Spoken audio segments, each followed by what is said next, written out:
Hello guys, welcome to our YouTube channel daily GK support.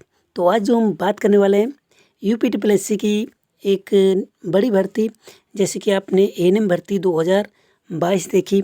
हालांकि 21 में notification आया था, 22 में कंप्लीट हो गई। तो उसी के तरीके से ये भी भर्ती एक इम्पोर्टेंट भर्ती सामने सिद्ध होने वाली है, क्योंकि यहाँ पे अगर देखें तो केवल और केवल फीमेल कैंडिडेट ही यहाँ पे अप्लाई कर सकते हैं। और मेडिकल लाइन में अगर देखें तो एक एएनएम भर्ती बड़ी भर्ती थी, और मुख्य सेविका जैसा कि पता है आपको आंगनवाड़ी से संबंधित है, तो ये भी एक ग्राम विकास से संबंधित बहुत ही महत्वपूर्ण पद देखने को मिल जाता है।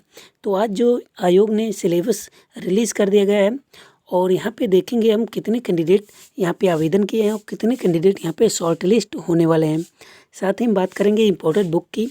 हम बुक्स आपको ज़्यादा नहीं बताएंगे, केवल 2 बुक्स रेफ़र करने वाले हैं, और पहली बुक अभी बताएंगे और अगली बुक कुछ समय बाद, क्योंकि एक नई अपडेटेड बुक जैसे ही रिलीज़ होती है, जो अच्छी बुक मुझे लगेगी और जिसमें लगेगा कि यहाँ से क्वेश्चंस आपके पकड़े जा सकते हैं, वो बुक आपको रेफ़र करने वाला हूँ। तो अभी मैं जो बताने वाला हूँ उसे ध्यान रखिएगा, और आइए ओवरव्यू देख लेते हैं, उसके बाद बारी बारी से चीज़ें समझ लेते हैं। तो आइए देखते हैं अगला।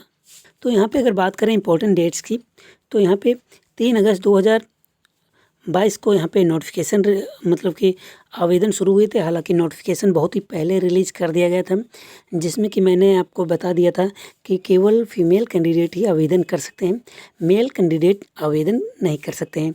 और कुछ ज़रूरी चीज़ें मैं आपको बता दूं, 24 अगस्त 2022 लास्ट डेट रखी गई थी, और एग्ज़ाम की डेट जो यहाँ पे अभी तक अनाउंस नहीं की गई है, और 31 अगस्त ही फॉर्म करेक्शन की डेट रखी गई थी। यहाँ पे अगर टोटल फ़ीस की बात करें तो 25 रुपये हर कैंडिडेट से फीस जो है ली जा रही है ऑनलाइन शुल्क के नाम पर। और यहाँ पे अगर बात करें और कितने आपको शुल्क देने होंगे, तो यहाँ पे जो कैंडिडेट हैं इनकी संख्या बहुत कम है, तो इस वजह से देखें तो ज़्यादातर कैंडिडेट सेलेक्ट हो जाएंगे, मतलब कि मुख्य परीक्षा के लिए शॉर्ट लिस्ट हो जाएंगे, और उनको 200 रुपये अलग से पे करना होगा एडमिट कार्ड डाउनलोड करने के लिए। तो आइए देख लेते हैं। यहाँ पे बात करेंगे 21 से 40 वर्ष यहाँ पे एज रखी गई है, जिसमें कि विभिन्न कैटेगरी में एज रिलैक्सेशन भी कैंडिडेट को मिल सकता है। ठीक है, अगला देखें अगर, तो यहाँ पे 2693 पोस्ट थी मुख्य सेविका की, और यहाँ पे टोटल यहाँ पे स्कोर कार्ड के आधार पे यहाँ पे शॉर्ट लिस्टिंग होगी, जैसा कि यहाँ पे लिखा गया है। बैचलर डिग्री आर्ट, सोशियोलॉजी, ठीक है, सोशल वर्क, और ये सब चीज़ें हमने बताई थी, आप लोगों ने आवेदन किया तो जानते होंगे। तो इसमें सभी कैंडिडेट आवेदन नहीं कर सकते थे, इसलिए पीईटी परीक्षा में भी बहुत कैंडिडेट बाहर हुए हैं, मतलब कि परीक्षा नहीं दिए थे या फिर फॉर्म ही नहीं डाले थे 2021 का, इसलिए वो लोग पछता रहे हैं। और यहाँ पे बात करें हम, तो टोटल कैटेगरी वाइज कितनी पोस्ट देखने को मिलेंगी, तो टोटल अगर पोस्ट की बात करें तो 2693 पोस्ट में 1079 पोस्ट जो हैं जनरल के लिए रखी गई हैं, ईडब्ल्यूएस के लिए 269, ओबीसी के लिए 727, एससी के लिए 565 और एसटी के लिए 53। ठीक है, इस तरीके से मैंने वैकेंसी का ओवरव्यू देख लिया है। तो जिस तरीके से एएनएम भर्ती में बहुत ही स्पीड में काम शुरू हुआ, उसी तरीके से इसमें भी होगा। तो अगर यहाँ पे नंबर ऑफ़ कैंडिडेट, कितने कैंडिडेट ने आवेदन किया होगा, तो आवेदन करने वालों का एग्जैक्ट आंकड़ा नहीं अभी तक मिला है, मगर अगर बात करें तो यहाँ पे 1 लाख से कम कैंडिडेट यहाँ पे आवेदन करने वाली फीमेल कैंडिडेट यहाँ पे उपलब्ध होंगी। ज़्यादातर फीमेल के पास ये डिग्रियाँ नहीं होती, मतलब कि जिनके पास हैं वही लोग आवेदन कर सकते हैं, और बहुत से लोग पीईटी में भी बाहर रह गए, इसलिए वो लोग आवेदन नहीं कर सकते।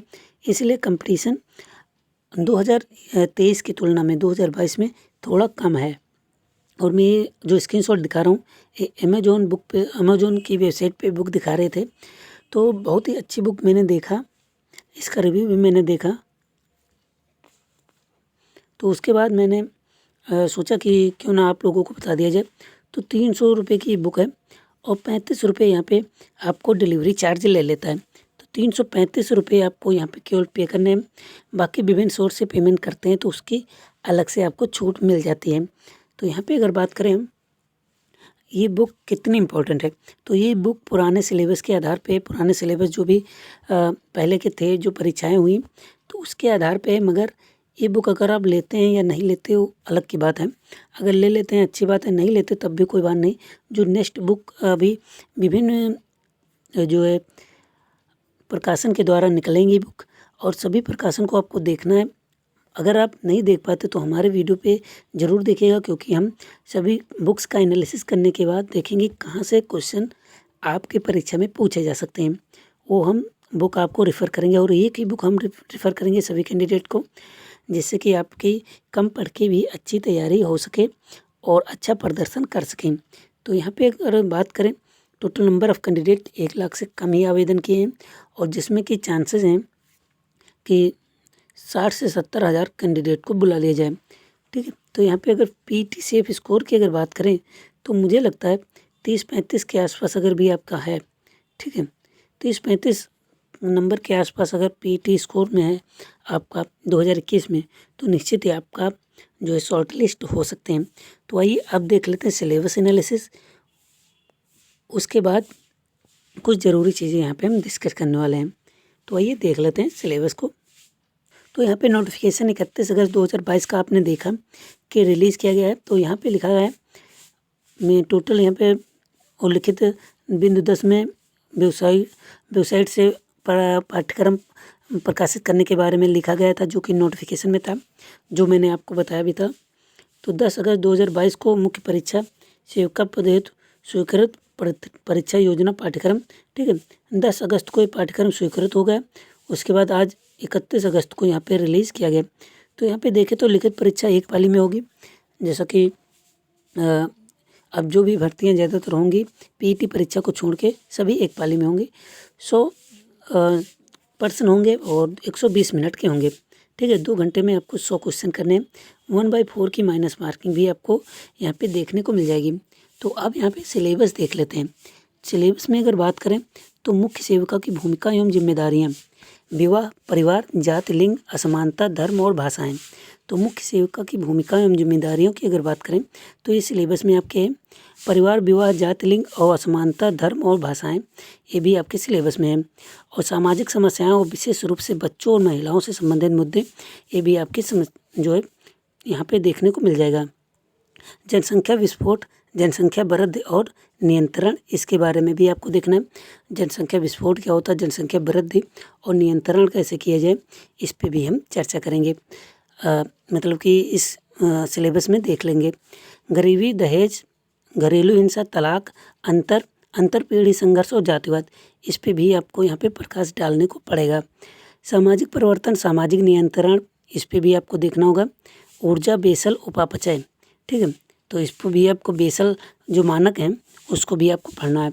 संतुलित आहार, भोजन तथा कैलोरी मान, वजन प्रबंधन, इसको भी आपको देख के जाना है। अब देख लेते हैं भोजन के आवश्यक घटक, प्रोटीन, कार्बोहाइड्रेट, वसा, विटामिन, खनिज, पानी, उनके स्रोत, आवश्यकताएं, कमी से होने वाले रोग, ये सब चीज़ें आपको यहाँ पे एक बारी बारी से देखने को पड़ सकती हैं। गर्भधारण और ये सब चीज़ें, मतलब कि प्रोटीन, जैसे प्रोटीन कहाँ से मिलती है और इसके कार्य क्या हैं, कार्बोहाइड्रेट के क्या कार्य हैं, वसा के क्या कार्य हैं, विटामिन के क्या कार्य हैं, ये सब कुछ आपको यहाँ पे देखने को पड़ सकता है। गर्भधारण और गर्भावस्था की जटिलताओं के संकेत, प्रसव, गर्भधारण के दौरान पुष्टाहार की आवश्यकता, जन्म के चरण, प्रसव के प्रकार, महिला स्वास्थ्य और गर्भपात, ये सब चीज़ें आपको देख के जाना है।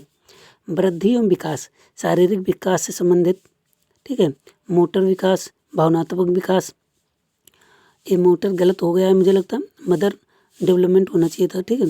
बाकी जो कुछ वो देखेंगे, भाषा विकास, सामाजिक विकास, संज्ञानात्मक विकास, और ठीक है, यहाँ पे सामाजिक विकास ये सब है। नवजात की देखभाल, स्तनपान के तरीके, को पोषण और पूरक पोषण, ये सब चीज़ें देखना है। जीवन चक्र के दौरान पोषण, शिशुआवस्था, बचपन में किशोरावस्था, भारत में शिशु मृत्यु दर और मातृ मृत्यु दर, खाना पकाने के दौरान पोषक तत्वों का संरक्षण, खाद्य पदार्थों के अंकुरण, किण्वन, खाद्य तालमेल में पोषक मूल्य को बढ़ाने के पारंपरिक तरीके, ठीक है, मतलब जो खाद्य खाने वाली चीज़ें खाते हैं उसमें जो है उसमें पोषण कैसे बढ़ाया जाए, किस अनुपात में हमें लेना है कि पोषण अच्छा हो, तो ये चीज़ें आपको देखने को पड़ सकती हैं।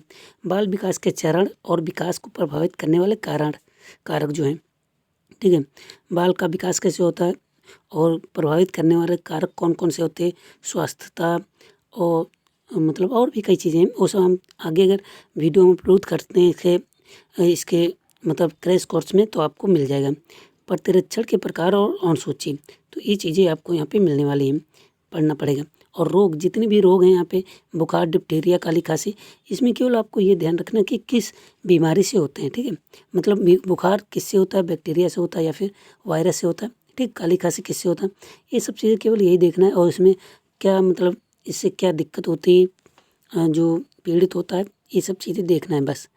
परामर्श, इसका अर्थ आवश्यकता, तकनीक, प्रभावी संचार और कौशल। तो परामर्श से संबंधित यहाँ पे ये तो आप यूपीएससी का सिलेबस देखेंगे, उसमें भी इस तरीके का मिल जाता है। और स्वास्थ्य एजेंसियाँ WTO, UNICEF, UN, FPA, UNDPA, red cross, Indian council for child welfare, family planning association for India, ये जितनी भी एजेंसियाँ हैं इनको ही आपको पढ़ना है, बाकी अलग से एजेंसियाँ नहीं पढ़ना है। सार्वभौमिक टीकाकरण कार्यक्रम, जन्म से पूर्व, जन्म के पश्चात कितने टीके लगते हैं, जन्म के पूर्व, जन्म के पश्चात, ये सब चीज़ें यहाँ पे आपको तैयार करनी है। तो यहाँ पे देखें तो टोटल 20 पॉइंट में यहाँ पे इंग्लिश में भी सिलेबस यहाँ पे दिया गया, बाकी आप पढ़ सकते हैं। रोल एंड रिस्पॉन्सिबिलिटी, ये सब चीज़ें, मुख्य सेविका की कार्य क्या है और उनकी जो है रिस्पॉन्सिबिलिटी क्या है, ठीक है, जिम्मेदारियाँ वगैरह, तो ये सब चीज़ें आप देख सकते हैं। बाकी मैंने जो बुक बताई इसको पढ़ें, और जल्द ही हम आपको टेस्ट सीरीज के लेकर आएंगे, जिससे कि आपकी तैयारी और भी अच्छी मजबूत हो जाएगी। तो मिलते हैं अगले वीडियो में, तब तक के लिए नमस्कार, धन्यवाद।